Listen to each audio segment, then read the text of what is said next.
క్రీస్తునందు జతపని వారైనటువంటి సంఘ కాపరులకు ఈరోజు మీరు ఏమని పిలుస్తున్నారో దీన్ని నాకు తెలియదు, పాస్టర్స్ మీట్ ఆర్ సేవకుల సమావేశం అని పిలుస్తున్నారో నాకు తెలియదు. ఇచ్చేసిన వారందరికీ కూడా ప్రభువైన యేసుక్రీస్తు వారి నామములో శుభాలు తెలియజేసుకుంటున్నాను. ఇలా మీతో మాట్లాడడం చాలా సంతోషంగా ఉంది. ఎందుకంటే మీరు భారతదేశంలో క్రీస్తు సంఘానికి ఆయువు పట్టు మీరే. మీరు నిలబడితే సంఘం నిలబడుతుంది, మీరు పడిపోతే సంఘం పడిపోతుంది. మీ జీవితం పైన, మీ క్యారెక్టర్ పైన, మీ జీవితం, మీ క్యారెక్టర్, మీ మినిస్ట్రీ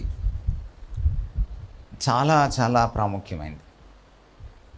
అందుకని మీలాంటి వాళ్ళతో మాట్లాడడం చాలా ప్రాముఖ్యమైన విషయం. సో అలా మాట్లాడడానికి దేవుడిచ్చిన భాగ్యాన్ని బట్టి నేను సంతోషిస్తున్నాను. దేవుని వాక్యం నుంచి కొన్ని విషయాలు మనం చూసుకుందాం. సేవకులుగా, కాపరులుగా మనం ఎలా ఉండాలి, ఏం చేయాలి భారతదేశంలో అన్న విషయాల్ని మనం చర్చించుకుపోయే ముందు వాక్యంలోంచి మనము సూత్రీకరణ చేసుకోవడానికి ప్రయత్నం చేద్దాం. ఎవరైనా తెలుగులో చదవచ్చు, లేదా నా దగ్గర ఇంగ్లీష్ బైబిల్ ఉంది, అందువల్ల తెలుగులో చదవమని అడుగుతున్నాను. అపోస్తల కార్యాలు 20వ అధ్యాయము 17 నుంచి చివరి వరకు. అపోస్తల కార్యాలు 20వ అధ్యాయము 17వ వచనం నుంచి. అతడు మిలేతు నుండి ఎఫెసునకు వర్తమానము పంపి సంఘపు పెద్దలను పిలిపించెను. వారు తన యొద్దకు వచ్చినప్పుడు అతడు వారితో ఇట్లన్నెను, నేను ఆసియాలో కాలు పెట్టిన దినము నుండి ఎల్లకాలము మీ మధ్య ఎలాగూ నడుచుకొంటినో మీరే ఎరుగుదురు. యూదుల కుట్ర వలన నాకు శోధనలు సంభవించినను కన్నీళ్లు విడుచుచు పూర్ణమైన వినయభావముతో నేనేలాగున ప్రభువును సేవించుచుంటినో మీకే తెలియను. మరియు ప్రయోజనకరమైనది ఏదియు దాచుకొనక బహిరంగముగాను ఇంటింటను మీకు తెలియజేయుచు బోధించుచు దేవుని ఎదుట మారు మనసు పొంది మన ప్రభువైన యేసుక్రీస్తునందు విశ్వాసముంచవలెనని యూదులకును గ్రీసు దేశస్థులకును ఎలాగూ సాక్ష్యమించుచుంటినో ఇదంతయు మీకు తెలియను. ఇదిగో నేనిప్పుడు ఆత్మయందు బంధింపబడిన వాడనై యెరూషలేమునకు వెళ్ళుచున్నాను. అక్కడ నాకు ఏమేమి సంభవించునో తెలియదు, కానీ బంధకములను శ్రమలను నా కొరకు కాచుకొని ఉన్నవని పరిశుద్ధాత్మ ప్రతి పట్టణములోనూ నాకు సాక్ష్యమిచ్చుచున్నాడని తెలియను. అయితే దేవుని కృపాసువార్తను గూర్చి సాక్ష్యమిచ్చుటయందు నా పరుగును నేను ప్రభువైన యేసు వలన పొందిన పరిచర్యను తుదముట్టించవలెనని నా ప్రాణమును నాకెంత మాత్రమును ప్రియమైనదిగా ఎంచుకొనటలేదు. ఇదిగో దేవుని రాజ్యమును గూర్చి ప్రకటించుచు నేను మీ మధ్యను సంచరించుచుంటిని. మీలో ఎవరును ఇక మీదట నా ముఖము చూడరని నాకిప్పుడు తెలియను. కాబట్టి మీలో ఎవరి నాశనము విషయమైనను నేను దోషిని కానని నేడు మిమ్మును సాక్ష్యము పెట్టుచున్నాను. దేవుని సంకల్పమంతయు మీకు తెలవకుండా నేనేమీ దాచుకొనలేదు. దేవుడు తన స్వరక్తమిచ్చి సంపాదించిన సంఘమును కాయుటకు పరిశుద్ధాత్మ మిమ్మును దేనియందు అధ్యక్షులుగా ఉంచెనో ఆ యావత్తు మందును గూర్చియు మీ మట్టుకు మిమ్మును గూర్చియు జాగ్రత్తగా ఉండుడి. నేను వెళ్ళిపోయిన తరువాత క్రూరమైన తోడేళ్లు మీలో ప్రవేశించునని నాకు తెలియను. వారు మందను కనికరింపరు, మరియు శిష్యులను తన వెంట ఈడ్చుకొని పోవలనని వంకర మాటలు పలుకుచు మనుషులు మీలోనే బయలుదేరుదురు. కావున నేను 3 సంవత్సరములు రాత్రింబగళ్ళు కన్నీళ్లు విడుచుచు ప్రతి మనుష్యునికి మానక బుద్ధి చెబుతునని మీరు జ్ఞాపకము చేసుకొని మెలకువగా ఉండుడి. ఇప్పుడు దేవునికిని ఆయన కృపా వాక్యముకును మిమ్మును అప్పగించుచున్నాను.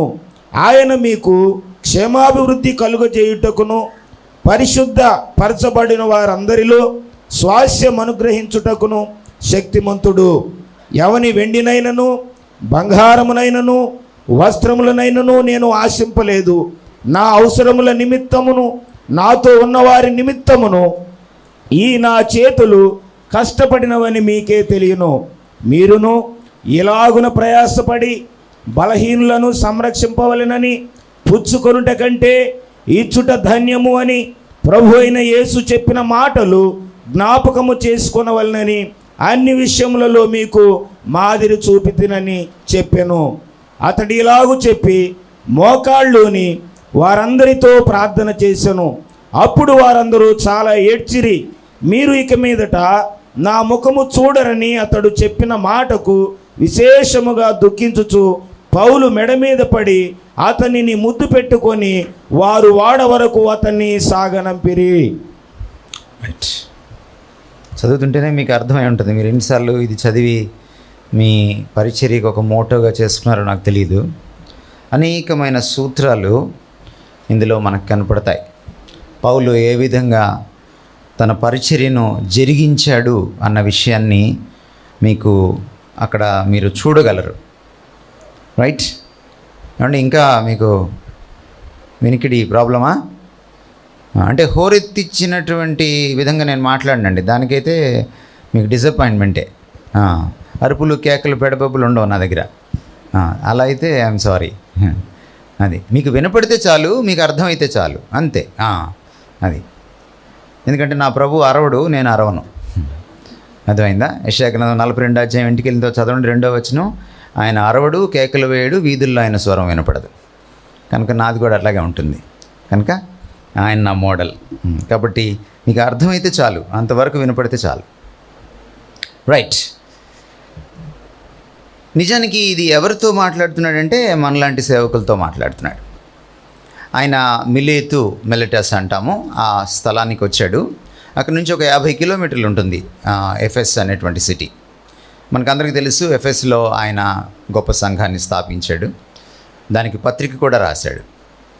సో అక్కడున్నటువంటి పెద్దలను, అందులో కాపర్లు ఉన్నారు, అందులో పరిచారకులు ఉన్నారు, పెద్దలు ఉన్నారు, ఎల్డర్స్ ఉన్నారు, డీకన్స్ ఉన్నారు, అందరినీ పిలిపించి వాళ్ళతో మాట్లాడడం మొదలెట్టాడు. ఇలాంటి సమావేశమే. ఇంకా మళ్ళీ నేను మీకు ముఖం చూడను కనుక చివరి మాటలుగా వాళ్లకు తెలియచెప్తున్నాడు.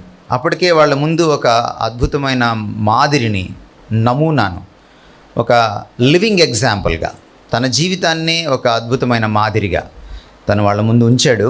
ఇప్పుడు మళ్ళీ చివరిసారి వాళ్ళని హెచ్చరిస్తున్నాడు. ఆ మాటలు మనం చాలా జాగ్రత్తగా ఆలకించాలి. ఫస్ట్ ఆయన అన్న మాట ఏమిటంటే, నేను మీ మధ్య ఎలా జీవించానో మీకు తెలుసు కదా.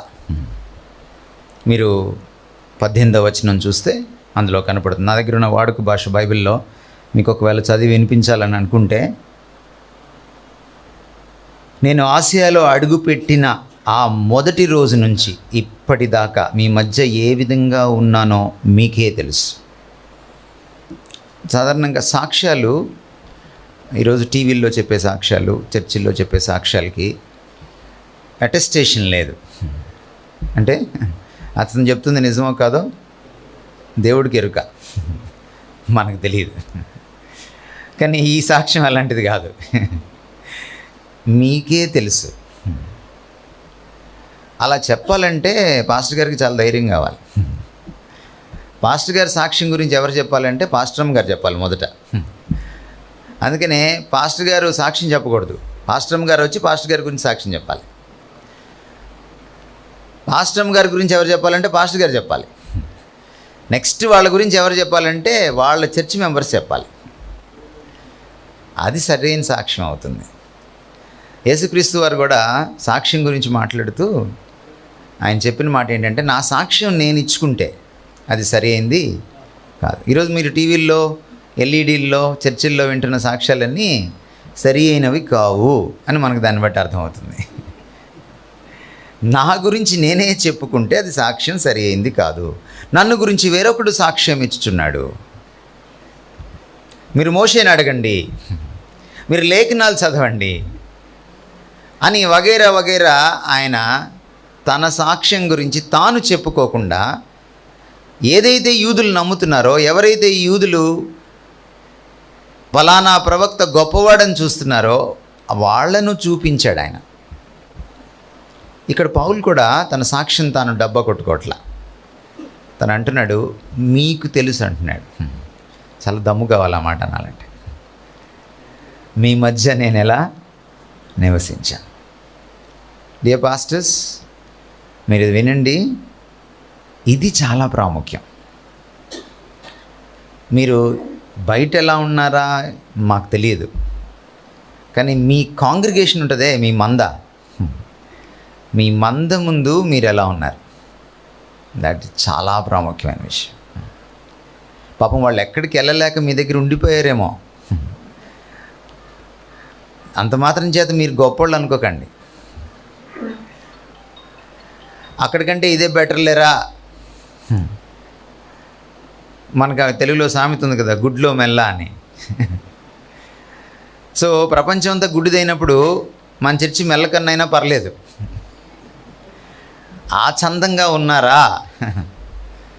లేక ఒక అద్భుతమైన సాక్ష్యం మీ కాంగ్రిగేషన్లో, మీ మందలో మీకుందా? అది మీరు చెప్పుకోవడం కాదు, వాళ్ళు మీరు లేనప్పుడు చెప్పగలగాలి. సాధారణంగా మన దేశంలో ఏంటంటే మనిషి ఎదురుగా పొగుడుతారు, మనిషి లేనప్పుడు తిడతారు. అది వాక్యానికి విరుద్ధం. మనిషి ఉన్నప్పుడు పొగడకూడదు. ఏమైనా తిట్టాలంటే మనిషి ఎదురుగా తిట్టాలి, అది మంచిది. ఈ మనిషి గురించి పక్కకి వెళ్ళి చెప్పకూడదు. ఎందుకంటే దేవుడు కొండెములను లేకపోతే ఇంటింటికి తిరిగి చెవులు కొరుక్కోవడాన్ని అసహించుకుంటాడు, ఖండించాడు తన పుస్తకంలో. కనుక ఏదైనా తిట్టడం గిట్టడం ఉంటే ఎదురుగా చెప్పాలి. పొగడ్డం ఏదైనా ఉందనుకోండి, అది మనిషి వెనక చెప్పాలి, ముందు చెప్పకూడదు. కానీ మన దేశంలో రివర్స్లో ఉంటుంది గేర్. ఆ ట్రెండ్, ఆ లోకంలో ట్రెండ్ మన చర్చెస్లో కూడా ఉంటుంది. బట్ బీ కేర్ఫుల్, మీ కాంగ్రిగేషన్ మీ గురించి ఏమనుకుంటుంది. పౌలు అంటున్నాడు, నాకు సంగతి మీకే తెలుసు, మీ ముందు నేను ఎలా జీవించాను. యేసుక్రీస్తు వారి దగ్గర మనం నేర్చుకోవాలి. ఆయన ఒకరోజు శిష్యులను పిలిచి నా గురించి ఏం చెప్పుకుంటున్నారో అని అడిగాడు. అడగలేదా? ఎందుకంత అవసరం అది. అప్పుడప్పుడు పాస్టర్ గారు ఎంక్వైరీ చేయాలి తన గురించి. తన సంఘస్థులు వాళ్ళ ఇళ్లల్లో ఏం డిస్కస్ చేసుకుంటున్నారు. సీసీ కెమెరాలు పెట్టకండి, సీక్రెట్ కెమెరాలు పెట్టకండి, కానీ తెలుసుకోండి. ఒకవేళ మీ గురించి తప్పుగా డిస్కస్ చేసుకుంటూ ఉంటే మరింత జాగ్రత్త పడాల్సిన అవసరం మీకుంది. ఇది చాలా ప్రాముఖ్యం. పౌలు జీవితంలో మనం నేర్చుకోవాల్సిన విషయం అది. అంత ధైర్యంగా మాట్లాడుతున్నాడు. ఏమంటున్నాడు? ఆ విషయం తీసుకుని ఆ రోజు మొదలు, అంటే ఆసియాలో నేను అడుగుపెట్టింది మొదలు ఇప్పటి వరకు, మధ్యలో ఏదో కాదు, ఆ కన్సిస్టెన్సీ మెయింటైన్ చేశాడు ఆయన. ఈయన మొదట్లో బాగానే ఉన్నాడు, తర్వాతేసారి ఇట్లా అయిపోయారు మా పాస్టర్ గారు. లేదు, ఫస్ట్లో అలా ఉండేవాళ్ళు, సరే ఈ మధ్య కొంచెం బాగుపడ్డారు మా పాస్టర్ గారు, అలా లేదు. ఆ మొదటి నుంచి ఆ కన్సిస్టెన్సీ మెయింటైన్ చేశాడు. ఆయన మాదిరి చాలా గొప్పది. ఒక దైవజనుడికి ఎగ్జాంపుల్గా ఉండడం, మాదిరిగా ఉండడం చాలా చాలా ప్రాముఖ్యమైన విషయం. రెండవది, మీరు ముందుకు వెళ్ళి చూస్తే 19వ వచనంలో ఆయన ప్రభువుని సేవించాడట. ఎలా అంటే, ఒకటి వినమ్రతతో, హ్యూమిలిటీ. 19వ వచనము మీరు చూస్తే ఆయన అంటున్న మాటలు ఏంటంటే వినయభావంతో. తెలుగులో మీ బైబిల్లో ఎలా ఉందండి? వినయభావంతో. రెండవది కన్నీళ్లతో. అయ్యా మీరు కొంచెం వాటిని ఆపేస్తారా? మీ చేతుల్లో ఉన్న సెల్ ఫోన్స్ అన్నీ, మీ బ్యాగ్స్లో ఉన్న సెల్ ఫోన్స్ అన్నీ ఒకసారి ఆఫ్లో పెట్టుకోండి దయచేసి. అంటే ఓవర్ కాన్ఫిడెంట్గా ఉండొద్దు, బాగానే ఉందిలే మోగినప్పుడు చూద్దాం అనుకోవద్దు. రైట్. రెండవది కన్నీళ్లతో. మూడవది ఆయన చెప్తున్నాడు, కష్టాల నడుమ విషమ పరీక్షలు కలిగిన, మీ దాంట్లో ఏమన్నా చదవండి, యూదుల కుట్రల వల్ల నాకు విషమ పరీక్షలు కలిగిన. యాక్చువల్గా అక్కడ ఉన్నమాట శోధన కాదు, అది శ్రమ. ఎందుకంటే ఒకే రకమైన పదం గ్రీక్లో వాడడం వల్ల మనము ట్రాన్స్లేషన్లో అటువంటి ఇబ్బంది దొర్లింది. సో పరిచర్య అన్నప్పుడు కొన్ని విషయాల గురించి మనం మాట్లాడుకుందాం. అన్నిటికంటే ముందు వినయభావం, వినమ్రత. ఇది చాలా అవసరం అండి. ఈరోజు దైవజనులకు లేదు ఇది. I'm sorry to say this.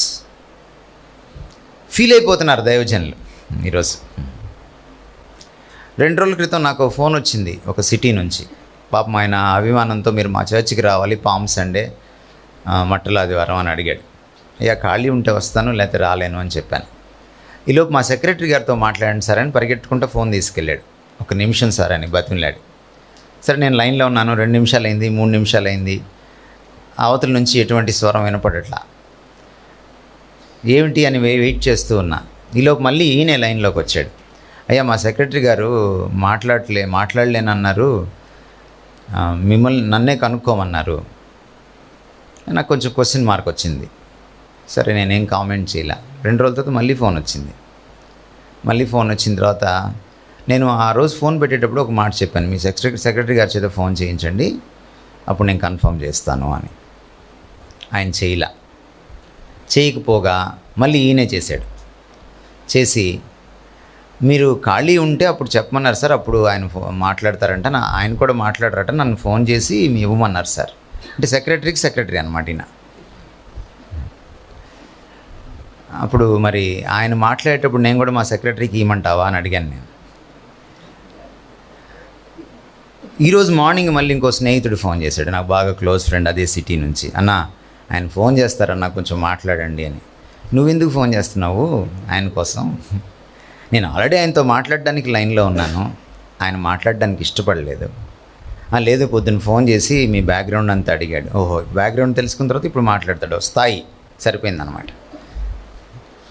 ఇలా ఉంది చర్చెస్లో పరిస్థితి. ఫోన్లో మాట్లాడడం కూడా నామోషి. అవతల వాడి స్థాయి కావాలి మనకి. ఎంత దుర్మార్గం ఇది! స్థాయి చూసుకుంటే మీరు నేను ఎక్కడ ఉండేవాళ్ళం దేవుడు, కానీ స్థాయి చూసుకుంటే ఫిలిప్పీ పత్రిక 2వ అధ్యాయం మర్చిపోయామా మనం?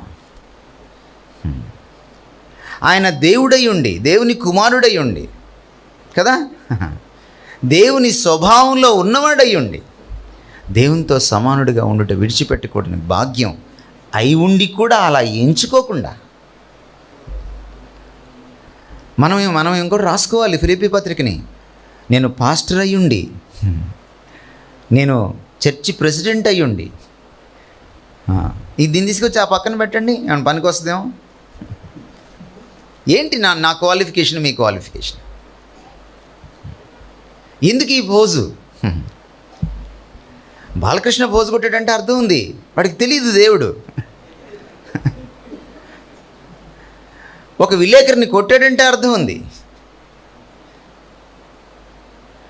ఓ రాజకీయ నాయకుడు పోజు కొట్టాడంటే అర్థం ఉంది. అతగాడికి దేవుడు తెలియదు. మీరు దేవుడిని ఎరిగిన వాళ్ళు కదా. మన టైటిల్ కూడా ఏమిటి? సేవకులు కదా. టైటిల్ ఏమో సేవకులు. నేను రాత్రి కూడా అదే మాట్లాడుతూ మధ్యలో అన్నాను అనమాట. ఒక దైవజనుని కలవాలంటే మధ్యలో చాలామంది సెక్రటరీని దాటి వెళ్ళాలి. కానీ ప్రభు అది నేర్పించలేదు కదా. ఆ దైవజనుడికి మళ్ళీ వందిమాగతులు చుట్టూ, అదొక వలయం. ఈ మధ్యకాలంలో బౌన్సర్లు, బాడీగార్డ్లు, చివరికి మిగిలేదు బాడీయే. ఆత్మ నశించిపోతుంది. మనకి బాడీ నశిస్తుంది, ఆత్మ మిగులుతుంది. What is this? ఎక్కడికి వెళ్ళిపోతున్నాం మనం? పొర్రపాటున మీ సంఘంలో, మీ కాంగ్రిగేషన్ ముందు మీరు ఎప్పుడైనా ఫోజ్ కొట్టారేమో చూసుకోండి. నాకు తెలియదు, మీ సంగతి నాకు తెలియదు, కానీ మిమ్మల్ని హెచ్చరిస్తున్నాను. నేను మొహమాటం లేదు వాక్యం మాట్లాడేటప్పుడు. నాకు గుర్తుపెట్టుకోండి, పాస్టర్ పక్షాన దేవుడు నిలబడలేదు అనుకోండి, మీరు ఆయన నామంలో నిలబడలేరు. మీ పుల్పిట్ ఎంత పెద్దదైనా సరే.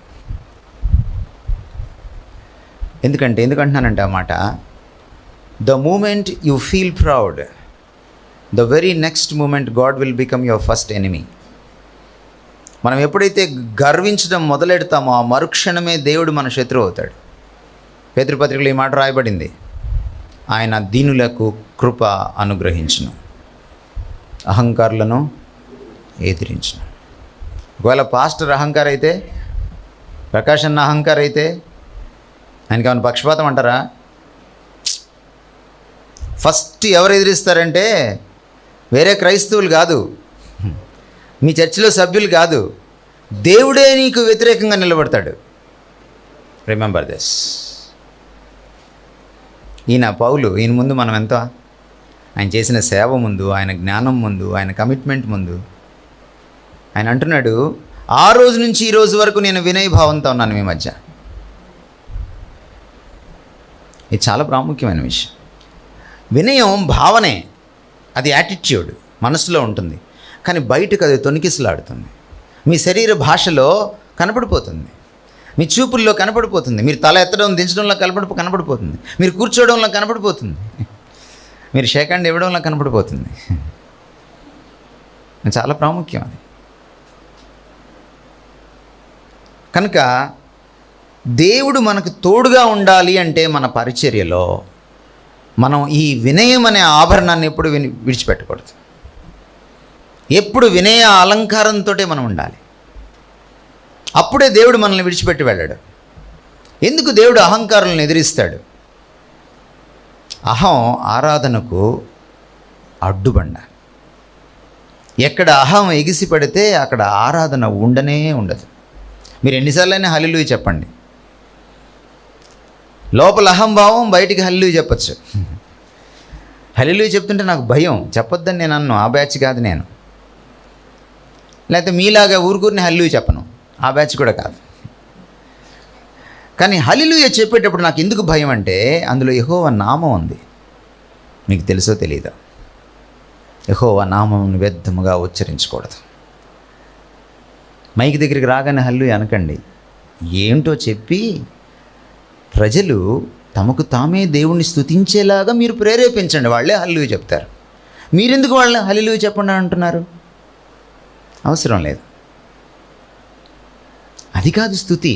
స్తుతి అంటే ఏమిటంటే ఆయన పాదాల దగ్గర నీ కిరీటాన్ని పడేయడం, అది ఆరాధన. ప్రకటన గ్రంథం చదివారా? అక్కడ 24 పెద్దలు ఉంటారు. వాళ్ళు ఏం చేశారు? వాళ్ళ కిరీటాలని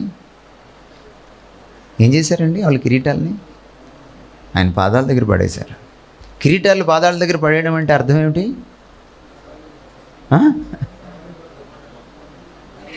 ఏమిటి కిరీటం? దేనికి గుర్తు? గౌరవానికి, పదవికి, పొజిషన్కి కదా, ప్రతిష్టకు కదా గుర్తు. మీ పరువు, మీ ప్రతిష్ట, మీ గౌరవం. పాస్టర్ గారుగా, అయ్యగారిగా, ఎక్కడి నుంచి వచ్చిందో ఈ అయ్యగారి అన్నమాట నాకు తెలియదు. అయ్యగారిగా మీరు వెలసిల్లుతున్నారే, ఆ పదవి, ఆ పొజిషన్, ఆ ప్రతిష్ట, అయ్యా నీ ముందు కొర్రగానిది అని దేవుడి పాదాల దగ్గర వేసేయడం, అదండి ఆరాధన అంటే. ఎక్కడైతే అలాంటి వినయభావం ఉంటుందో ఒక పాస్టర్కి ఆ సంఘం నుంచి దేవుడు వెళ్ళిపోడు, ఆయన పక్కనే నిల్చుంటాడు. ఎందుకంటే ఆయన దీనులకు కృపను అనుగ్రహిస్తాడు. You want his grace? మీకు ఆయన కృప కావాలనుకుంటున్నారా? ఆయన కృప లేకుండానే మీ కృపతో నడిపేద్దాం అనుకుంటున్నారా? అలా నడిపేద్దాం అనుకుంటే గర్వించండి, ఏం ప్రాబ్లం లేదు. అయ్యగారులుగా వెలిసిల్లండి, ఏం ప్రాబ్లం లేదు. మీరు వచ్చి మా ఊర్లో అడగండి, మా బైబిల్ స్టడీలో నేను ఎలా ఉంటానో, మా చర్చ్లో నేను ఎలా ఉంటానో. నాకంటే చిన్నవాళ్ళు, చాలా చిన్నవాళ్ళు అయినటువంటి అనుభవశూన్యులైన వాళ్ళతో నేను ఎలా ఉంటాను. వినయం చాలా ప్రాముఖ్యమైనది. యేసుప్రభు వారు చెప్పారు, నాకు వేరే మీరేమీ చేయలేరు. మీ పరిచర్య లౌకికంగా చాలా గొప్పగా పరిడి వెళ్ళొచ్చు. ఈరోజు కప్పు సరిగా లేదు, నెక్స్ట్ టైం నేను వచ్చేటప్పటికి బ్రహ్మాండమైన కప్పు ఉండొచ్చు. That's a different issue. లౌకికంగా ఎవరైనా పరిడి వెళ్ళొచ్చు. స్కూల్స్ కూడా కప్పు లేకుండా స్టార్ట్ అవుతాయి, తర్వాత పెద్ద పెద్ద కప్పులు వచ్చేస్తాయి. కానీ దేవుని కృప లేకపోతే మీరు పరిచర్య చేయలేరు. చేసిన ఆ పరిచర్య పరలోకంలో నిలబడదు. వినయం చాలా ప్రాముఖ్యమైనది. పౌలు అంటున్నటువంటి తన యాటిట్యూడ్లో రెండో విషయం ఏమిటంటే, ఆయన కన్నీళ్ళ గురించి మాట్లాడుతున్నాడు. Is talking about tears. నేను వినయభావంతోనే కాదు, కన్నీళ్లతో సేవ చేస్తున్నాను. తెలుగులో మనకి భారతదేశంలో ఒక సామెత ఉంది, ఏడ్చే మగవాడిని నమ్మకూడదు అని. అది లౌకిక సామెత. ప్రభు ఏడ్చాడు, పౌలు కూడా ఏడ్చాడు. మీరు కూడా ఏడవాలి. ఏడవాలి కాబట్టి ఏడవకూడదు. It talks about Paul's passion for his people. తన మంద గురించి, తన గొర్రెల గురించి, తన సంఘస్థుల గురించి తన భారం అది, తన గుండె చప్పుడు అది. అందుకనే కన్నీళ్లతో విత్తాడు అతను. కన్నీళ్లతో విత్తువారు ఆనందంతో కోస్తారు, అద్భుతమైనటువంటి పంటకు వస్తారు. ఈరోజు ఎంతమంది పాస్టర్లు నిజంగా కన్నీళ్లతో విత్తుతున్నారో నాకైతే తెలియదు, అనుమానమే నాకైతే. ఎంతకాడికి నేను నవ్వుతూ ఉండాలి అనుకునే పరిస్థితే ఉంది. విజ్ఞాపన ప్రార్థన, కన్నీళ్లతో కూడిన విజ్ఞాపన ప్రార్థన. పాస్టర్ గారు ముఖ్యంగా తన గురించి ప్రార్థన చేసుకోకూడదు. పాస్టర్ గారు తన మంద గురించి ప్రార్థన చేయాలి. నాకు గుంటూరులో ఒక స్కూల్కి సంబంధించిన డైరెక్టర్ గారు తెలుసు, ఒక హిందూ కాన్వర్ట్ ఆయన స్కూల్లో దాదాపుగా 2000 మంది విద్యార్థులు ఉంటారు. దాదాపు ఎల్కేజీ నుంచి 10th క్లాస్ వరకు. వాళ్ళు లోపలికి వెళ్ళేటప్పుడు గేట్ దగ్గర నుంచి ఉంటాడు, మళ్ళీ బయటికి వెళ్ళేటప్పుడు కూడా గేట్ దగ్గర నుంచి ఉంటాడు. ఆయన దగ్గర నాకు ఆశ్చర్యం ఏమిటంటే 2000 మంది పేర్లు చెప్తాడు ఆయన. ఒక స్కూల్ డైరెక్టరు, క్రైస్తవుడుగా మారిన హిందువు, 2000 మంది పేర్లే కాదు 2000 మంది కుటుంబాల్లో ఉన్న పరిస్థితులు చెప్తాడు. ఈరోజు మిమ్మల్ని అడుగుతున్నా నేను, మీ సంఘ సభ్యులు ఎంతమంది మీకు తెలుసు? తెలియకపోతే మీరు పాస్టర్ కాదు. పాస్టర్ అంటే ఇంటికి కేక్ పంపించడం కాదు. పాస్టర్ అంటే 108 ఫెసిలిటీ ఇవ్వడం కాదు. పాస్టర్ అంటే శవపేటికి పంపించడం కాదు. ఇదంతా ఈవెంట్ మేనేజ్మెంట్. మీరు పెళ్లి చేసుకోవాలంటే, లేకపోతే మీ పిల్లలకి పెళ్లి చేయాలంటే ఒక ఈవెంట్ మేనేజర్కి ఇస్తే బ్రహ్మాండంగా ఒక ప్యాకేజ్ ఇస్తే వాడు చేసి పెడతాడు మీకు. ఇప్పుడు మళ్ళీ పెళ్ళే కాదు, చచ్చిపోయినప్పుడు కూడా చేసి పెట్టడానికి ఈవెంట్ మేనేజర్స్ వచ్చేసారు. వ్యాన్లు కూడా వచ్చేసి మీరు బయట చూడండి కావాలంటే.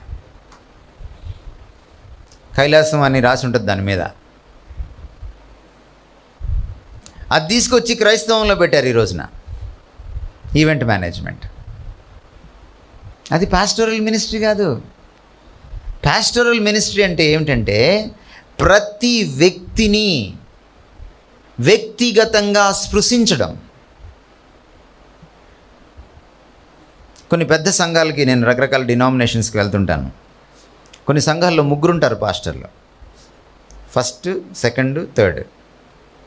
ఫస్ట్ ఆయన కొంతమంది ఇళ్ళకే వెళ్తాడు, సెకండ్ ఆయన కొంతమంది ఇళ్ళకే వెళ్తాడు, మిగిలిన ఇళ్ళకి ఈ 3rd ఆయన వెళ్తాడు. పొరపాటున మనం పాపం వాళ్ళు ఒక్కళ్ళే అన్ని ఇళ్ళకి వెళ్ళలేరు కదా, పంచుకున్నారు అని అనుకుంటే పొరపాటు మంది. అలా ఈక్వల్గా ఏం పంచుకోలే వాళ్ళు. ఫస్ట్ ఆయన ఏ ఇళ్ళకి వెళ్తాడంటే 50,000 పైన శాలరీ ఉన్న వాళ్ళ ఇంటికి వెళ్తాడు.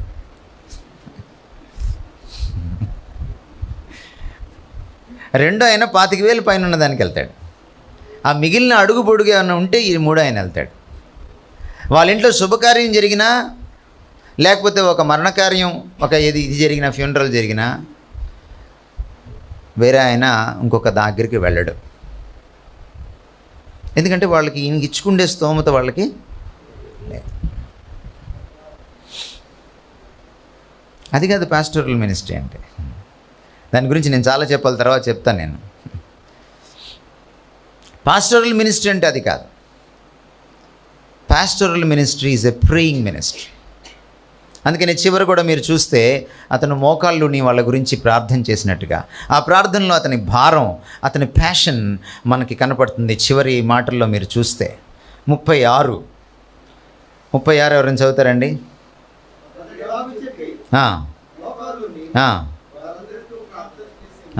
ప్రార్థన చేయగానే వాళ్ళ యొక్క కదలిక చూడండి.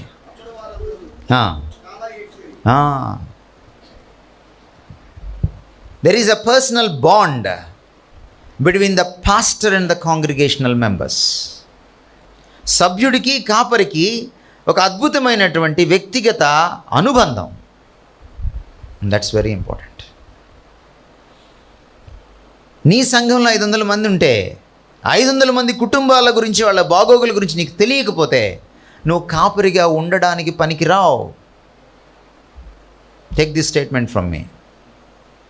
రాసివ్వగలను ఈ మాట నేను. వాళ్ళని పోషించడానికి నువ్వున్నావు తప్ప నిన్ను పోషించడానికి వాళ్ళు లేరు. Please understand this. ఈరోజు చాలామంది పాస్టర్లకు ఉన్న అవగాహన ఏంటంటే, నా సంఘస్థులు నన్ను పోషించాలి. నిన్ననే నా సోదరుడు, నాకు డ్రైవింగ్లో హెల్ప్ చేసే సోదరుడు చెప్తా ఉన్నాడు. ఒక ఊరు గుండా వెళ్తున్నాం మేము. అన్న, ఈ ఊరిలో పలానా ఆయన పేరు వచ్చింది, ఆయన ఫోన్ చేసాడు మొన్నంటే, మీకు తెలుసా అన్న ఆయన? తెలుసు. ఆయనకి సంఘం ఉన్నట్టుంది కదా. ఉందన్నా, మా అక్క వాళ్ళు వెళ్తారు అక్కడికి. ఏంటి ఆయన సంగతి అని అడిగాను నేను. ప్రతి ఆదివారం 2 సార్లు చందా పడతాడన్నా.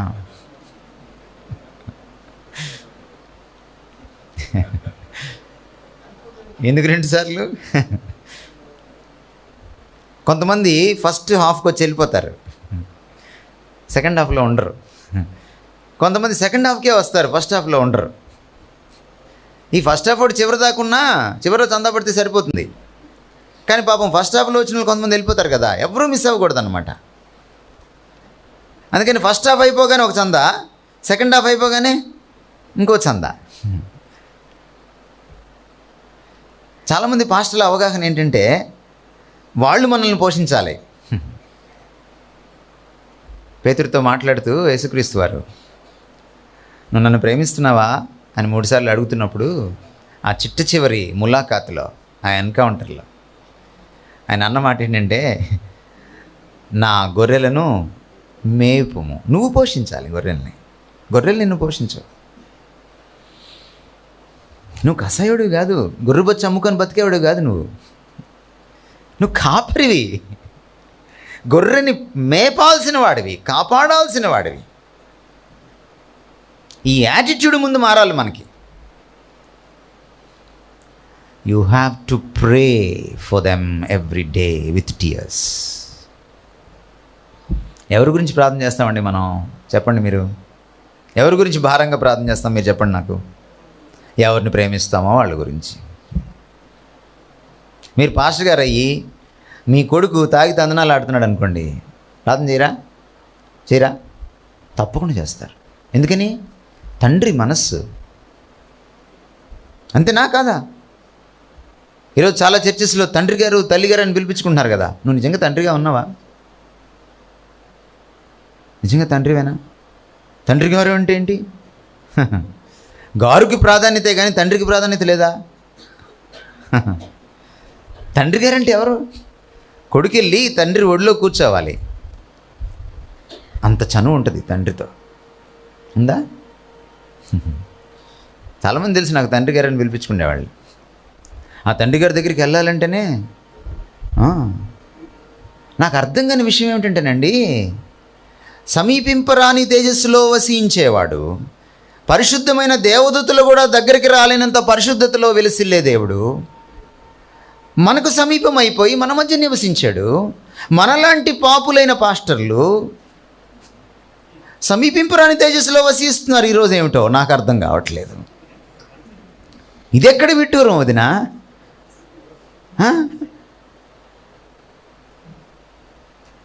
మనల్ని దైవజనులను ఎవరనాలండి? ప్రజలకు మనం అందుబాటులో ఉండాలి. You must be people person. Yesukreestu వారి మీరు పరిచర్య చూడండి. యేసుక్రీస్తు వారి పరిచర్య చూస్తే మొదట్లో శిష్యులు గురువు, అది రిలేషన్షిప్, సంబంధం. చివరిలో వెళ్ళిపోయేటప్పటికి ఈయన వాళ్ళ దాసుడు అయిపోయాడు, వాళ్ళ కాళ్ళు కడిగాడు. వెళ్ళిపోయేటప్పుడు వాళ్ళని పిలిచి ఇలా అన్నాడు, మీరు ఇక మీద నా దాసులు కాదు, మీరు నా స్నేహితులు. ఒక కాపరి తన సంఘ సభ్యుడితో స్నేహితుడిలాగా మెలగాలి. దేవుడే అబ్రహాంతో స్నేహితుడిగా ఉంటే మీకేమండి? మీ కాంగ్రిగేషన్తో ఈ చిన్న మెట్టు దిగలేరా? అంత పెద్ద మెట్టు ఆయన దిగితే.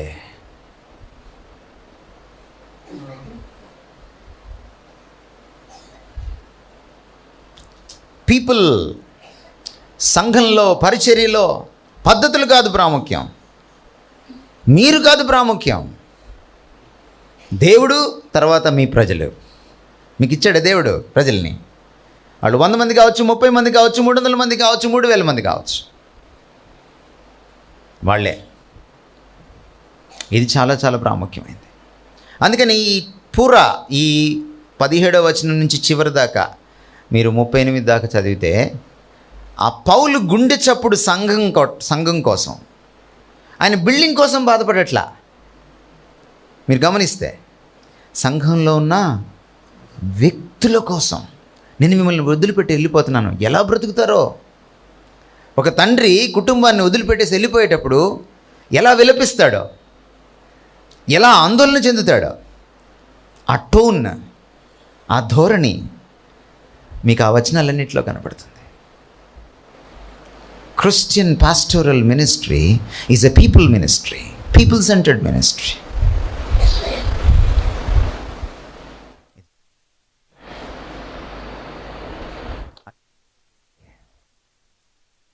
మనం పాస్టర్గా ఉండడానికి అర్హులం కాదు. పౌలు అంటున్న మాటలను మీకు నేను గుర్తు చేస్తాను. ఆయన 3వ విషయం ఏం చెప్తున్నాడంటే, మినిస్ట్రీలో శ్రమ గురించి మాట్లాడుతున్నాడు. ఈరోజు మినిస్ట్రీ అంటే ఏమిటండి? కంఫర్ట్.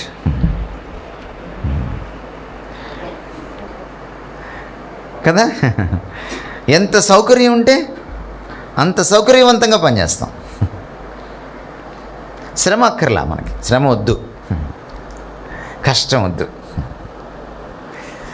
మనం కొంచెం లగ్జరీకి అలవాటు పడ్డాం.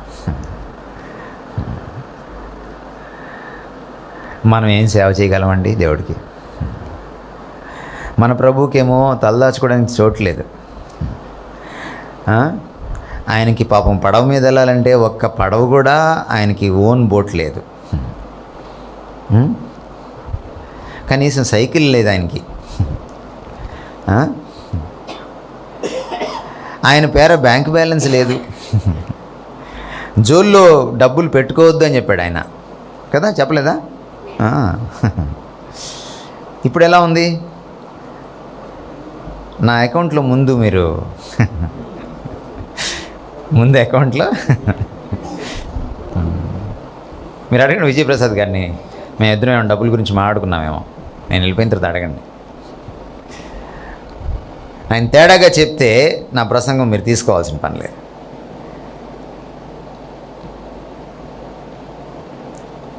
ఇది చాలా ప్రాముఖ్యమైన విషయం, కంఫర్ట్. ఇక్కడ పరిస్థితి ఏంటి? శ్రమల మధ్య, శ్రమలకు ఎదురొడ్డి నిలబడి పరిచర్య చేశాడు. శ్రమను ఆహ్వానించే పాస్టర్లు ఎంతమంది ఉన్నారు ఈ రోజున? సద్భక్తితో బతుకను ఉద్దేశించువాడు తప్పకుండా పొందుతాడు. మరి పాస్టర్లకు ఎందుకు రావట్లేదు హింస? బహుశా సద్భక్తితో బ్రతుకును ఉద్దేశించడం ఆపేశారేమో, ఐ డోంట్ నో, నాకు తెలియదు. ఎందుకు లగ్జరీ? కొన్ని సంఘాలను నేను చూశాను, పాపం చెవులకి ఏం పెట్టుకోరు వాళ్ళు, మెళ్ళ కూడా ఏం వేసుకోరు. సంతోషం, మా ఇంట్లో కూడా ఉన్నారు అలాంటి వాళ్ళు. కానీ చీర చాలా అద్భుతమైన చీర కడతారు. మరి అదేమిటో,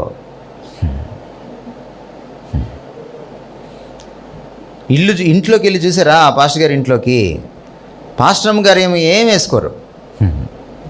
కానీ ఇంట్లో మీరు చూడండి, మీరు సోఫా తీసుకోండి, మీరు అల్మైరా తీసుకోండి, మీరు డైనింగ్ టేబుల్ తీసుకోండి, బ్రహ్మాండంగా ఉంటుంది.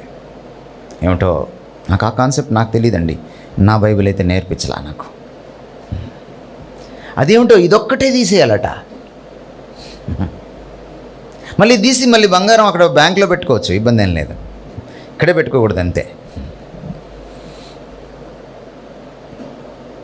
అందమైన భార్య కావాలి, అందమైన ఇల్లు కావాలి, అందమైన కారు కావాలి, అందమైన డ్రెస్ వేసుకోవాలి, అందంగా కనపడాలి. కానీ లోలాకులు మాత్రం పెట్టుకోకూడదు. ఎంత నిరాడంబరత అండి మంది.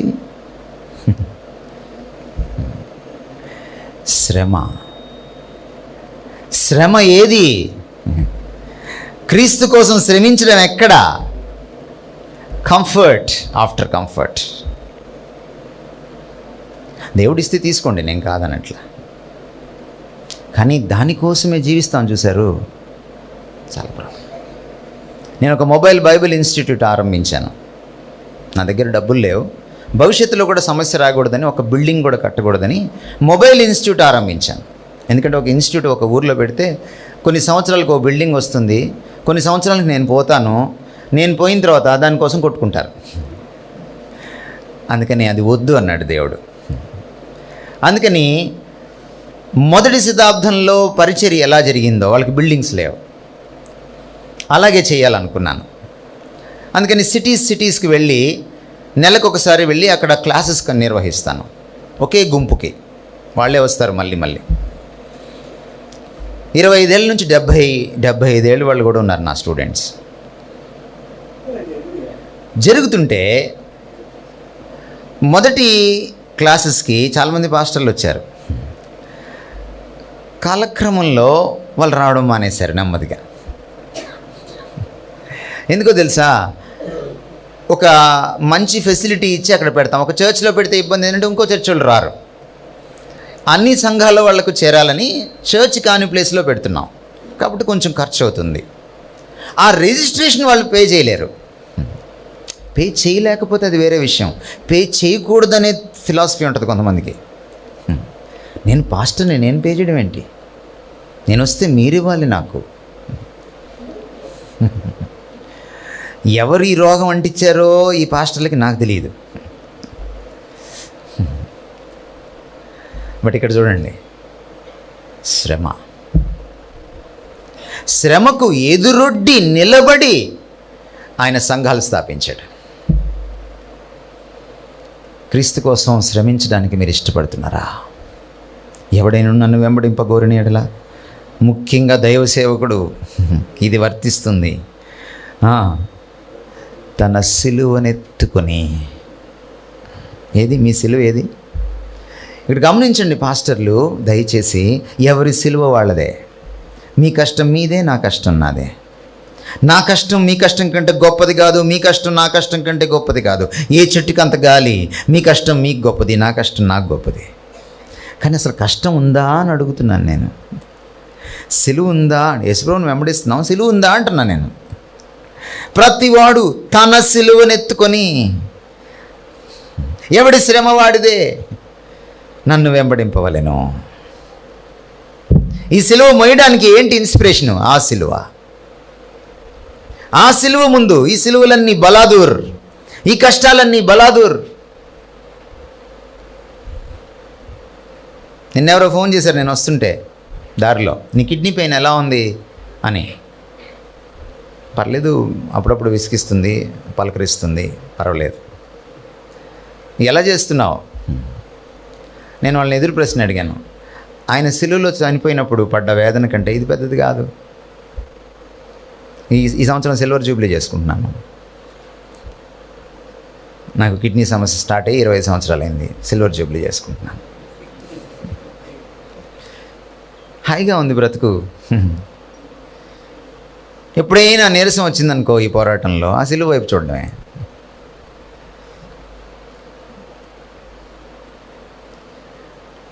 శ్రమించి చూడండి క్రీస్తు కోసం. అసలు నిజంగా మనం సాతాను యొక్క టెరిటరీలోకి వెళ్తే కదా, మనం ఇంకా వెళ్తే కదా శ్రమ స్టార్ట్ అవుద్ది. ఎందుకు మనకి శ్రమ అంటుకోలేదు ఇంకా? మీరు చూడండి, మన వాళ్ళు మీటింగ్లు పెడతారు, పోస్టర్లు వేస్తారు. ఏ చర్చి పెట్టట్లేదండి ఈరోజు మీటింగ్లు?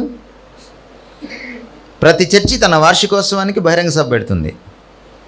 100 సంఘాల్లో 90 సంఘాలు పెడతాయి. పెడితే ఎవరు వస్తారు ఆ చర్చికి, ఆ బహిరంగ సభకి? వేరే చర్చి క్రైస్తవులు కూడా వస్తారు. ఎందుకు వేరే చర్చి క్రైస్తవుల సంగతి నీకెందుకు? నీకు ఒక కాంగ్రిగేషన్ ఇచ్చాడు కదా దేవుడు. ఎవరికి మీరు సువార్త చెప్పాలండి? ఈరోజు మీరు బయటికి వెళ్తే 100కి 97 మంది ముస్లిములు, హిందువులు, మార్వాడీలు, సిక్కులు, జైనులు, నాస్తికులు. వాళ్ళకి ఎప్పుడు చెప్తారు? మీ బహిరంగ సభల్లో వాళ్ళ శాతం ఎంత? వాళ్ళు వచ్చి కూర్చుండేది ఎంత? మీకెందుకు శ్రమ అంటుకుంటుందండి? మీకు అంటుకోదు శ్రమ. వెళ్ళండి అక్కడికి, అప్పుడు అంటుకుంటుంది శ్రమ. వాళ్ళు తలుపు తట్టి చూడండి, అప్పుడు అంటుకుంటుంది మీకు శ్రమ. ఈయనకి ఎందుకు అంటుకుందో తెలుసా? ఈయన తర్వాత చెప్తాడు, యూదులకు గ్రీకులకు ఇద్దరి ముందు నేను సాక్ష్యంగా ఉన్నాను. కేవలం క్రైస్తవుల మధ్య పనిచేయడం కాదు, క్రైస్తవేతరుల మధ్య పనిచేయాలి. భారత లోకంలో, భారత జనాభాలో ఎవరు ఎక్కువ మంది? క్రైస్తవేతరులు ఎక్కువ మంది. సువార్త ఎవరికి ఎక్కువ చెప్పాలి? క్రైస్తవేతరులకు చెప్పాలి. మన బహిరంగ సభలకు ఎవరు ఎక్కువ వస్తారు? వాక్యానుసారమైన సభలు కాదు ఇవి. అందుకనే నేను మొత్తుకున్నాను విజయప్రసాద్ గారితో, రానయ్యా సభలకి మానేశాను అని. ఆయన చాలా ఇంట్రడక్షన్ ఇవ్వాల్సి వచ్చింది నాకు. కనీసం 50% హిందువులు ఉంటారని తెలుసుకుని వచ్చాను. 40 బహిరంగ సభలు, పెద్ద సభలకి 2017లో నేను నో చెప్పాను. కారణం అదే. ఎందుకంటే వాక్యం చెప్పట్లేదు అలాంటి సువార్త. మీరు సర్వ సృష్టికి సువార్త చెప్పండి. చెప్పి చూడండి. భారతదేశంలో మీకు శ్రమ రాకపోతే అడగండి. శ్రమకు మనం సిద్ధపడలేదండి. అందుకని ఇది హాయిగా ఉంది మనకి. క్రైస్తవుల్ని పిలుచుకోవడం, క్రైస్తవులతో ఒక మీటింగ్ పెట్టుకోవడం, వాళ్ళకే చెప్పడం, వాళ్ళు హల్లెలూయా అనడం, మళ్ళీ వీళ్ళు దొల్లుకుంటూ మళ్ళీ ఇంకొక మీటింగ్కి వెళ్ళడం, మళ్ళీ అక్కడ కూడా హల్లెలూయా అనడం, ప్రతి చోట కన్నీళ్లతో ఏడవడం, ప్రతి చోట లేచి నిలబడడం. వీళ్ళు మారరు. నాకు తెలిసి గత 20 సంవత్సరాల్లో మన ఆంధ్ర రాష్ట్రంలో, తెలంగాణలో క్రైస్తవ మహాసభలు జరుగుతున్నాయి. క్రైస్తవ లోకం ఏమైనా మారిందా? మా చిన్నప్పుడు ఇలాంటి పల్లెటూరులో 1-2 సంఘాలు ఉంటే గొప్ప. ఈరోజు మీ ఉండిలో ఎన్ని సంఘాలు ఉన్నాయండి? ఏమండి సార్? 30 above అట. కోత విస్తారము, పనివారు కొద్దిమంది అని యేసుక్రీస్తు వారు బాధపడ్డారు. కానీ పనివారు ఈరోజు ఎక్కువయ్యారు, కోత ఇంకా విస్తారంగానే ఉంది. ఎందుకంటే అక్కడ కొయ్యట్లా, కోసిన దగ్గరే కోస్తున్నాడు, దున్నిన దగ్గర దున్నుతున్నాడు, నాటిన దగ్గర నాటుతున్నాడు, విత్తిన దగ్గర విత్తుతున్నాడు. ఎందుకంటే ఇతనికి శ్రమ అంటే ఇష్టం లేదు. సాతాను టెరిటరీలోకి మీరు వెళ్ళడం మీకు భయం. ఎప్పుడు జయిస్తారు ఈ భారతదేశాన్ని క్రీస్తు కోసం? ఇంకా 97% అలా మిగిలిపోతే ఎప్పుడు చెప్తారు వాళ్ళకి సువార్త? మీరు చాలు, ఇక క్రైస్తవులకు సువార్త చెప్పడం ఆపండి. ఎందుకంటే మీకు 52 ఆదివారాలు ఉన్నాయి ఒక సంవత్సరంలో. అక్కడ చెప్పండి సువార్త, అక్కడ చెప్పండి సువార్త. బహిరంగ సభ అక్కర్లేదు మీకు. కానుకలు పట్టకుండా, చందా ఎత్తకుండా మీరు ముందుకెళ్ళండి. జోలిలో ఏం వేసుకోకుండా చూడండి దేవుడు అద్భుతం ఏం చేస్తాడో మీకు. ప్రజలకి చెప్పే ముందు అద్భుతాలు చేస్తాడని పాస్టర్ నమ్మాలి. ఏం జీవితంలో అద్భుతాలు చేస్తాడని. అన్ని అద్భుతాలు చూపిస్తావే, చివరిలో అకౌంట్ నెంబర్ ఎందుకండి? దేవుడు అద్భుతం చేసి నీ అకౌంట్ నెంబర్ నింపడా? అడుగుతున్నానండి ఊరికే. 25 సంవత్సరాలు అయిందండి పరిచర్యలోకి వచ్చి, ఒక్కడిని అడిగి ఎరగను. ఎవరైనా పొరపాటున వాలంటరీగా ఇస్తే పరిచర్యకి వచ్చినప్పుడు 25 సంవత్సరాల్లో ఆ కవర్ లెక్క పెట్టుకొని ఎరగను నేను. ప్రభు ముందు సాక్ష్యం చెప్తున్నాను నేను.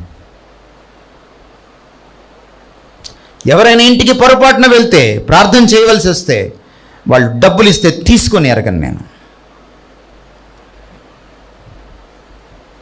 పౌలు అంటున్న మాట చూడండి మీరు. ఏమంటున్నాడు ఆయన? మీరు కిందకి వెళ్ళి చూస్తే మీకు కనపడుతుంది ఆయనకి. మీ వెండినైనా, బంగారాన్నైనా, వస్తువులనైనా నేను ఆశింపలేదు. Is Paul your model, my dear pastor? Is Paul your model? మీ చేతిలో ఉన్న వాక్యమే కదా, మర్చిపోయారా? నేను ఆశించలేదు. అకౌంట్ నెంబర్ నువ్వు వేసావంటే ఏం ఆశించావు? నెల్లూరులో ఒక సభ పెట్టాం, మా బైబిల్ టీచింగ్ మినిస్ట్రీ కింద, వెరిటాస్ కింద. నెల్లూరు నుంచి సభ్యులు ఫోన్ చేశారు నాకు, నా ఎమ్మెల్యే మాకు బాగా పరిచయం, వెళ్ళి అడిగితే 1 లక్ష రూపాయలు ఇస్తాడు అని. అడగద్దని చెప్పాను నేను. మీరు అడిగితే నేను రానని చెప్పాను. ఎట్లాగన్నా, చాలా ఖర్చు ఉంది, మోకరించి ప్రార్థన చేయండి అని చెప్పాను. వాళ్ళు తీసుకున్న హాలు 63,000 రూపాయలు. గవర్నమెంట్ అప్పుడే రెనోవేట్ చేసి ఇంకా ఎవరికి ఇవ్వలేదు, కొత్త హాల్గా చేసింది, ఏసీ హాల్గా. చాలా సుందరంగా తీర్చిదిద్దింది, అన్ని ఫెసిలిటీస్ తోటి. ఇంకా ఏ రాజకీయ నాయకుడు ఏ పెళ్ళికి ఇవ్వలా. కలెక్టర్ని అడగడానికి వెళ్ళారు, ఒక గెజిటెడ్ ఆఫీసర్ని, క్రిస్టియన్ గెజిటెడ్ ఆఫీసర్ని తీసుకొని. ఏమని అడగడానికి వెళ్ళారు? హాల్ పర్మిషను, రెండవది సార్ ఒక 40,000కి ఇప్పించండి, కట్టుకోలేము, కన్సెషన్ ఇవ్వండి సార్. వెళ్ళే ముందు నాకు ఫోన్ చేశారు, వెళ్ళండి పర్వాలేదు, ప్రార్థన చేస్తుంటానని చెప్పాను. మీరు కూడా ప్రార్థనాపూర్వకంగా వెళ్ళండి అని చెప్పాను.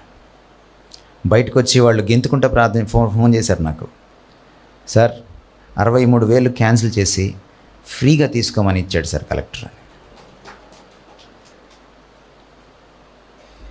ఎమ్మెల్యే 1 లక్ష రూపాయలు 63,000 వచ్చేసినాయి కదా బ్రదర్ అని అడిగాను నేను. ఇంకా రావాల్సింది 37,000 కదా. కలెక్టర్ గారు అన్యుడు, అది చూసి ఈ గెజిటెడ్ ఆఫీసర్ చెలించిపోయింది. 2-3 రోజుల తర్వాత వచ్చి 30,000 చేతిలో పెట్టి ఈ మీటింగ్స్కి వాడండి అని చెప్పి వెళ్ళిపోయింది. Don't ask people. మనం ఆయన నమ్మలేకపోతే ఎదుటివాడికి క్యాన్సర్ తగ్గిపోద్దని నమ్మమని చెప్పడానికి దమ్మెక్కడది మనకి? ఎదుటివాడికి అమ్మాయికి పెళ్ళి అవుతుంది, మంచి సంబంధం వస్తుంది, దేవుడు సాయం చేస్తాడని చెప్పడానికి దమ్మెక్కడది పాస్టర్కి? I have to believe my God first. మిమ్మల్ని పోషిస్తాడు ఆయన, మిమ్మల్ని పిలుచుకున్నవాడు కదా. అప్పు పడతాడా? అలాంటివాడా ఆయన? మిమ్మల్ని రోడ్డును వేస్తాడా? అలాంటివాడా ఆయన? ఇంకా ఇంకో మాట అన్నాడు పౌలు, చూడండి అక్కడే 34వ వచనం.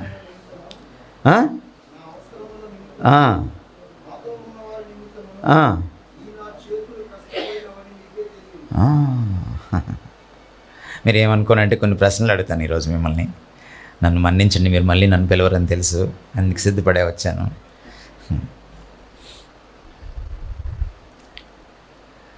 ఒక గెజిటెడ్ ఆఫీసరు వారానికి ఎన్ని గంటలు పనిచేస్తాడండి? మీరు చెప్పండి నాకు.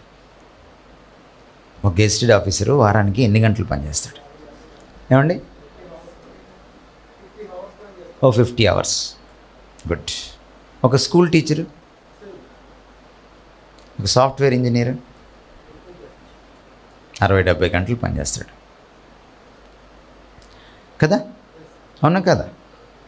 వారానికి అంతేనా? ఒక వ్యాపారస్తుడు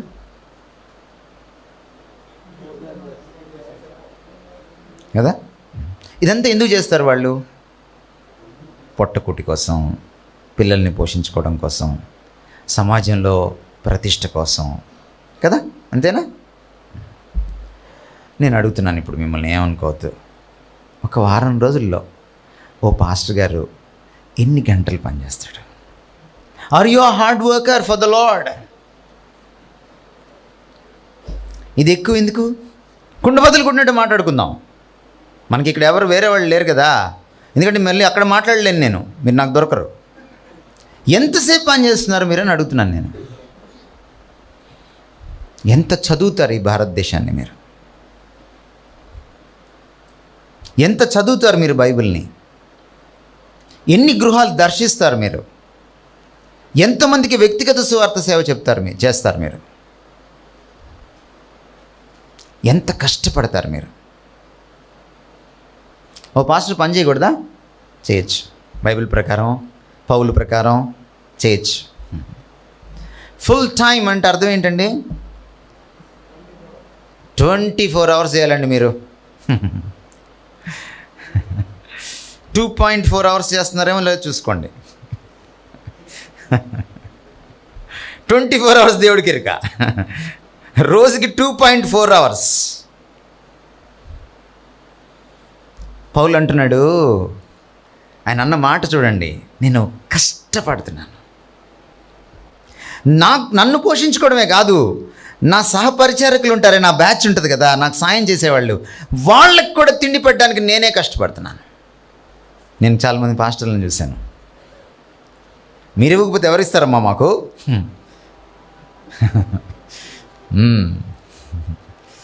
వాళ్ళకి అదేంటో కొన్ని చిప్పులు పనిచేయవు. కొంతమందికి ఏంటంటే ఏదైనా అడగాలంటే కొంచెం ఏదైనా అడ్డం వస్తుంది కదా, అవి ఆ వైర్లు కాలిపోయినాయి వాళ్ళకి.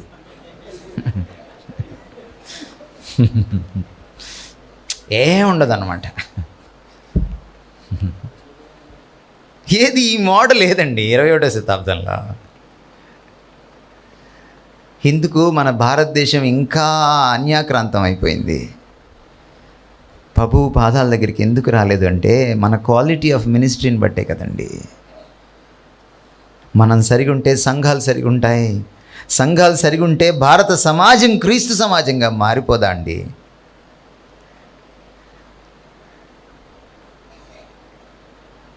గుర్తుపెట్టుకోండి, మనీని ప్రేమించేవాడిని నేను నా జీవితంలో రెస్పెక్ట్ చేయడం మానేశాను, ముఖ్యంగా దైవజనుల్ని. ఎందుకంటే నా ప్రభు ఒక మాట చెప్పాడు, ఒకడు ధనమునకును దేవునికి దాసుడిగా ఉండనేరడు. The moment a TV speaker, a pastor, a God servant started loving money, immediately he stopped loving God. ఒక దైవజనుడు, ఒక కాపరి, ఒక టీవీ స్పీకర్ డబ్బుని ప్రేమించడం మొదలెట్టిన మరుక్షణం దేవుణ్ణి ప్రేమించడం మానివేశాడని అర్థం. డబ్బుని ప్రేమించడం మొదలెట్టిన మరుక్షణం డబ్బుకి సేవకుడైపోయాడని అర్థం. ఒకడు ఇద్దరుకు దాసులుగా ఉండనేరడు. These so called speakers and pastors, ఎవరైతే ఈరోజు ప్రస్ఫుటంగా డబ్బుని ప్రేమిస్తున్నారో, నేను రాసివ్వగలను according to my Jesus my Lord, వాళ్ళు దైవజనులు కాదు. I'm sorry to say this. మీరు ఎంత బాధపడినా సరే ఇది సత్యం.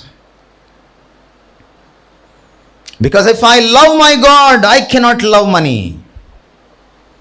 I cannot. And if I love money, I cannot love my God.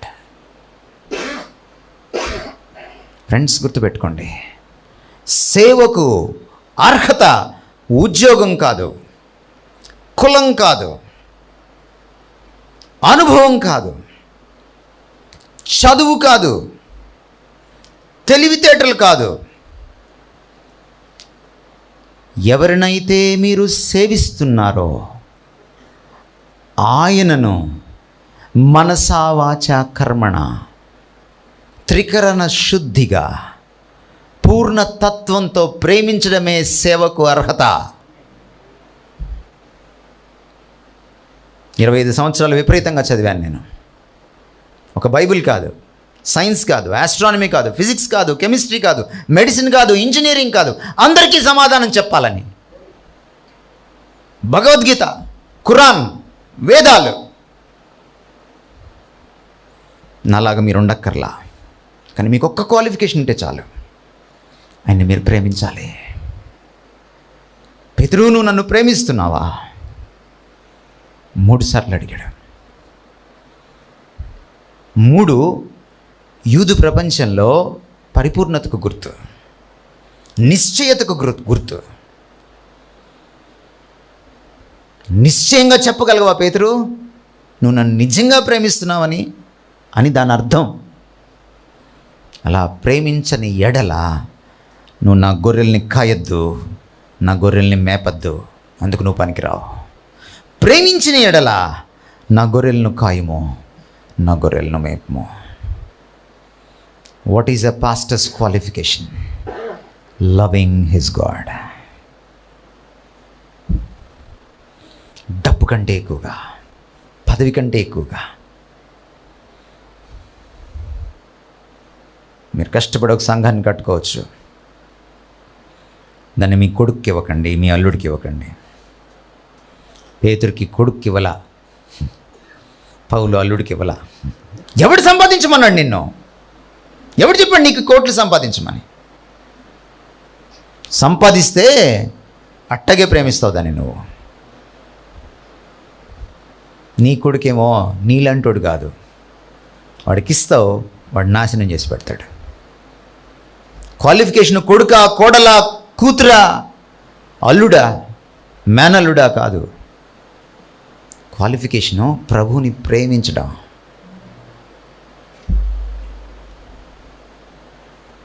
దాటి వచ్చేసామండి చాలా దూరం. సేవ చేస్తున్నాం, కానీ ఈ సేవ చేయట్లా మనం. మర్చిపోయాం ఈ సేవని మనం. అందుకే మీకు గుర్తు చేయడానికి వచ్చాను. Never ever love money. ధనాన్ని ప్రేమించడమే సమస్త కీడులకు మూలం. ధనం మనం ప్రింట్ చేసుకున్నాం, అది ఎప్పుడు మన పాదాల కింద ఉండాలి. మనం ఎప్పుడు దాని పాదాల దగ్గరికి వెళ్ళకూడదు. అందుకనే ధనం ఉన్నా ఒకలాగే ఉండాలి, లేకపోయినా ఒకలాగే ఉండాలి. నువ్వెంత అన్నట్టుగా ఉండాలి పాస్టర్.